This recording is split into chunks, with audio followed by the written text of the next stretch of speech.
Le groupe Grenoble en commun soutient depuis le début le mouvement social contre la retraite à 64 ans.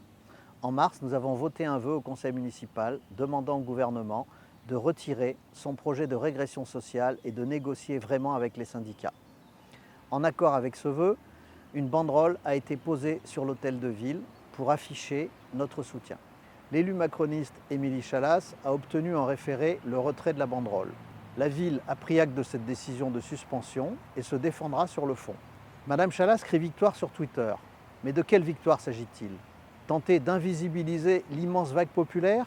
Les 70% de Français et 92% des actifs qui estiment que 2 ans de plus sont 2 ans de trop? Ou soutenir une réforme de retraite injuste, sexiste, à contresens de l'histoire, imposée par le gouvernement au mépris du débat parlementaire? C'est négliger le coût des 2 ans de plus pour les employeurs publics qui, contrairement au privé, n'éjectent pas les agents dès 55 ans. Car actuellement, la situation à la ville de Grenoble, c'est cela. Les agents âgés de 60 ans et plus sont 24% plus malades que la moyenne.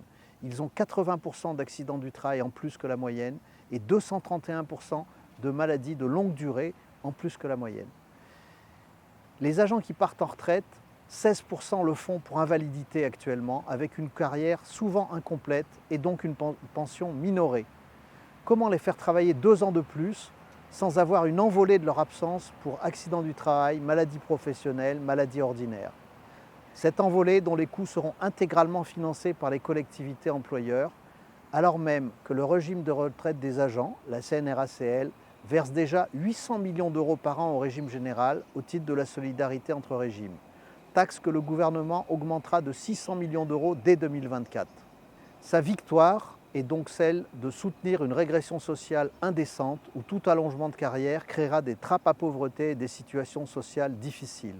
Eh bien, cette victoire, nous lui laissons et nous réaffirmons notre devoir de solidarité alors que les inégalités se creusent, plongeant toujours un peu plus de Français dans la précarité et la misère.